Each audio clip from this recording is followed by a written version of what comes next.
وجہ برات ہمارا سوال کو برات سوال اشن کہ جو نعت خوانی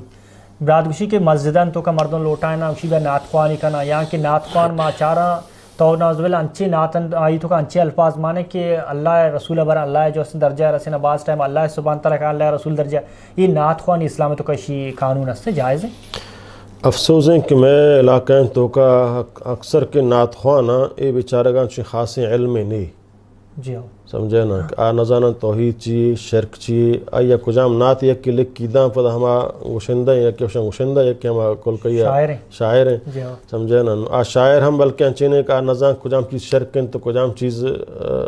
جائز ہیں جائز نہیں آیا کہ لکھ کیداں تے آنو پتہ ہما وڑا آیا جنت سمجھے نا البتہ یک شریں شاعری بھی نعتی بھی کئی تو کا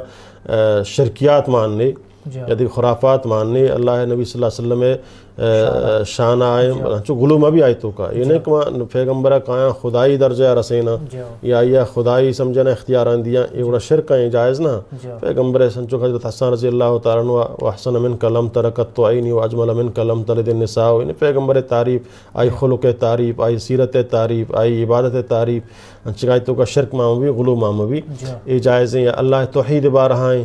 سمجھنا کہ آئی تو کا سمجھنا توحید سے ہستاں یہ جائز ہیں بلے یہ ہم مناسب وقتاً سرا میں ملکہ وندیتا شپے سیاہ دوازدہ تا یازدہ لوڈ سپیکر پورا علاقہ یہ حرام ہے حتیٰ کہ اللہ نے فرمایا کہ وفتہ واب ان طرح قرآن وانا کی اجازت تیزیں آوازہ نہیں کہ تو حالانکہ قرآن وانا کی عبادت ہے یہ نعت جنہ کی عبادت نہیں ایک سمجھنا منا پیغمبر گندگاں یا میں نعتا پیغمبر روحہ بخشاں یہ ادھر پتہ ہم بدعت ہیں یہ پیغمبر تی نعت محتاج نہیں البتہ تو ہنچو ایک پروگرام ہی تو کا پیغمبر نعت محلوکہ شانہ پیش کنے سمجھنا یا ہنچیں ٹیم بیا کہ پروگرام ہی بوگائیں بولے خاص مسجدہ بروا نعت محفل پروگرام یہ جائز نہیں پچک مسجد عبادت جاگ ہیں مسجد اللہ بندگی بات جائز ہیں اور جاگ ہیں اور یہ نعت عبادت تو کا شامل نہیں ہوا البتہ پروگرام جلسے وغیرہ ہستے او دا یک نعت یا دو نعت سیرت بارہا یا کہ اسلام جہاد بارہا یا کہ توحید بارہا پیش کان چکائی تو کا شرکیات و خرافات میں بھی یہ جائز ہیں بلے یہ رسم کہ میں ملکان تو کائیں برو لوڈ اسپیکرہ پاجبکان سمجھے نا تا شپے دہا یازدہا بیمار ہم پریشان ہیں محلوق ہم پریشان ہیں یا کہ ٹیٹفون آئے گا یا ہم پریشان ہیں درستانی تو سمجھنا چاہیے یہ جائز نہیں بلکہ شیع بجائے ثوابہ گناہ پانا کی بھی